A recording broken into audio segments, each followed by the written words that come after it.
ને મિત્રો મજામાં.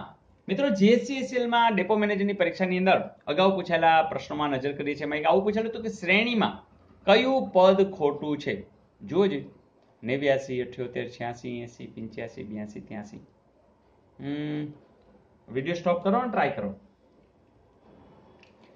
ઓકે મિત્રો, ઘણી વખત તમને લાગે કેટલું બધું અઘરું છે અને ક્યારેક કેટલું બધું સહેલું હોય. તમે જુઓ છો કે અહીંયા આ જે છે ને દશકનું સ્થાન, જો 8 8 8 8 8 8, તો તમે પકડી લીધું છે, બિલકુલ સાચું છે. એ 78 છે એ પદ અલગથી છે. તો આવું ક્યારેક કશુંક નવું પૂછી શકે છે અને એની મજા કંઈક ઓર છે. જોઈએ નેક્સ્ટ. ને મિત્રો અહીં આપ્યું છે કાઉન્સેલ અને પછી બીટી રેક, જીયુઆઈ, ડીએનસી, તો શું આવે? ચલો વિડીયો સ્ટોપ કરવાનો ટ્રાય કરો. મિત્રો તમે ટ્રાય કરી હશે ને એમાં એક તમે જોયું હશે કે અહીંયા સી છે ને અહીંયા બી છે, પછી ઓ ને આઈ, પછી યુ ને ટી, તો જો આ O P Q R S T U, બરાબર, એ બી સી, એટલે એવું કંઈક દેખાય છે. એટલે આપણે એક કામ કરીએ કે કાઉન્સિલ જે છે એને અહીંયા લખીએ, તો C O U N S E L, બરાબર. હવે જો આપણે જે ઉપર જે છે બી, તો બી ને અહીં લખી, બરાબર. આઈ ને થોડુંક ઉપર લખી, બી, પછી ટી, BIT I, પછી R, બરાબર, પછી A અને K. હવે જો અહીંયા તમને ખબર કે ABC, OPQRS TU, OPQRS HIJKL ક્રમમાં જ છે, પણ અહીંયા જો I પછી JKLMN, બરાબર, એટલે 5 જેટલા અહીંયા છૂટી HIJKLM પછી O આવે છે. પછી અહીં જોજો IJKLM, યસ, 4 જેટલા છૂટીને, પછી A B C D, તો અહીંયા 3. તો ક્રમ આવો સરસ જળવાઈ રહી છે. તો હવે એ જ પ્રયોગ આપણે કેમાં કરશું? ગાઈડન્સમાં કરીએ. તો GUIDANCE.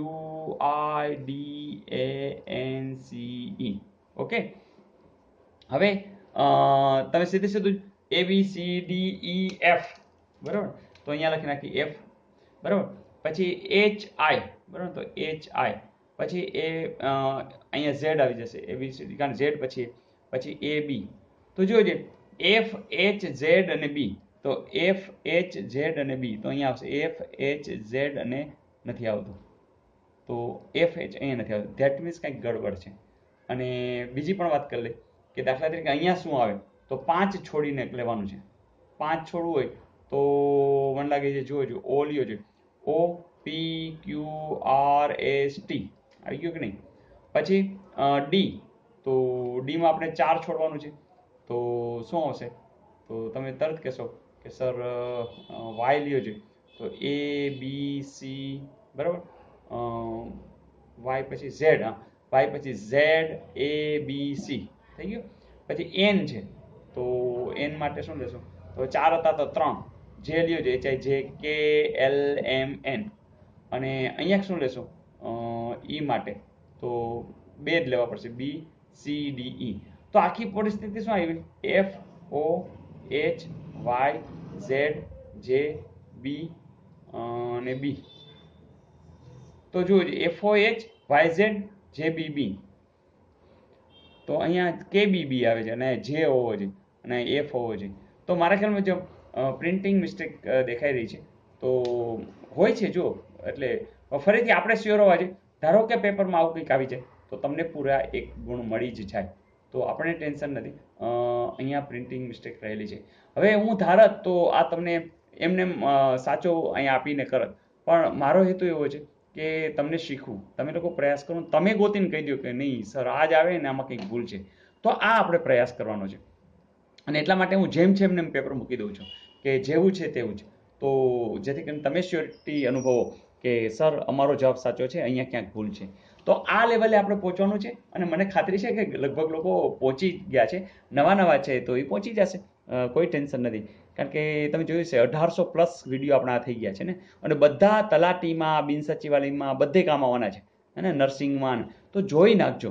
તો આ બધા એન્જિનિયરની જે બધી ભરતી આવે બધામાં કામ આવવાના છે, રેલવેની, તો બધા કામ આવવાના છે, જોઈ નાખજો.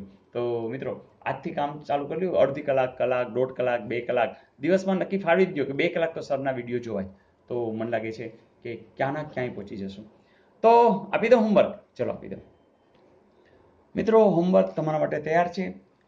ADEQUATELY શબ્દના પહેલા 4 અક્ષરોને ઉલટા ક્રમમાં અને છેલ્લા અક્ષરોને ઉલટા ક્રમમાં લખવામાં આવે તો જમણી બાજુથી 9મો અક્ષર કયો હશે? તો મિત્રો ચલો ટ્રાય કરજો અને કોમેન્ટમાં જરૂરથી મને મોકલી આપજો. તો મજા આવી? અરે હા, લાસ્ટ આપેલું હોમવર્ક પણ જોઈ લેવું છે ને? ચલો જોઈ લઈએ. મિત્રો પ્રશ્ન આવો પૂછ્યો હતો કે અહીં કેટલી સીધી લીટી રહેલી છે? તો જો આમાં સીધી લીટી, મેં તમને એનું શોર્ટકટ આપ્યો હતો, યાદ છે કે સીધી લીટી હોવું એટલે ધારો કે અહીંથી સ્ટાર્ટ થયો ને અહીં સુધી પહોંચી જવું.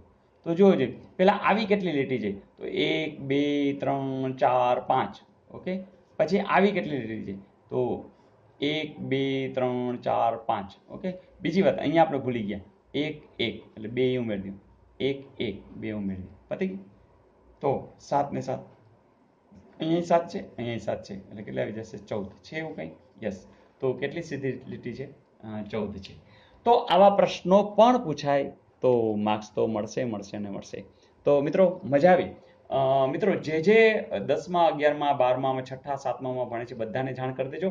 ઘણું બધું નવું આવી રહ્યું છે. વિડીયો બધાને ઉપયોગી થઈ રહી છે. ઇવન 12મા ધોરણના ભૂગોળની અંદર જે નહેર વિશેનો, જળ પ્રવાહ વિશેનો મૂક્યો હતો, તો એ પ્રશ્ન આજે જ બેઠો પૂછાયેલો અને ભૂગોળની અંદર બધા રાજી થઈ ગયા હતા. તો કહેવાની વાત એ છે કે તમે કરેલું ક્યાંય અફળ જવાનું નથી, ક્યાંક ને ક્યાંક એ ફળ આપશે અને એટલે જ આપણે દરરોજ વિશેષ જ્ઞાન મેળવી રહ્યા છીએ. તો મિત્રો મજા કરતા રહીએ, મજા કરાવતા રહીએ, બધાને જોડતા રહીએ. કેટલાકને ખબર નથી કેવી રીતે વિડીયો જોવો, તો એને પ્લેલિસ્ટમાંથી જોવું, એને સબસ્ક્રાઇબ કરાવવું કેમ, એને બેલ દાબવાથી શું ફાયદો, બધું તમારે કરવાનું છે. સર તમારા માટે વિડીયો બનાવતા રહેશે, તમે બધાને જોડતા રહેશો. આવો સાથે રહી આનંદ કરીએ. Wish you all the best. આવજો.